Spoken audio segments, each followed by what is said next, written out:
The curse of the mother-in-law. I have never believed in witchcraft. Not until I saw what happened to my cousin, Amora. Amora married her husband, Chidi, out of love. But from the first day she stepped into that house, her mother-in-law, Mama Chidi, hated her. She never hid it. She wanted her son to marry another woman from their village, a girl she had chosen. But Chidi refused. He loved Amora and married her instead. At first, Mama Chidi acted like she accepted the marriage. But things changed quickly. She treated Amora like a stranger in her own home. She insulted her, made her do all the housework, and always reminded her that she was not the wife she wanted. A year passed. Then 2. Then 5. Amora could not get pregnant. She and Chidi went to hospitals, tried different treatments, and even fasted and prayed. The doctors said she was fine. There was no medical reason why she wasn't conceiving. People started whispering. Some said she was barren. Others said she had offended the gods. Chidi's family pressured him to take another wife. But he refused. He loved Amora. Then, one night, everything changed.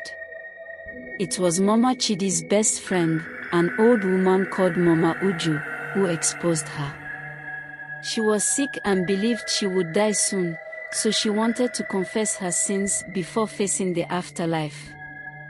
She called Chidi and Amora to her home and told them everything. Mama Chidi did it, she said, her voice weak. She tied Amora's womb so she would never give birth. At first, they thought she was lying. But then she told them how it happened. The night before Amora's wedding, Mama Chidi had gone to a powerful witch doctor. She had taken Amora's picture and a piece of her clothing. She begged the witch doctor to make sure Amora never had a child, so Chidi would eventually leave her and marry the woman she had chosen. The witch doctor tied a black thread around a clay pot, whispered incantations, and sealed Amora's womb in the spirit world. Until the pot was broken, Amora would never conceive. Chidi was furious.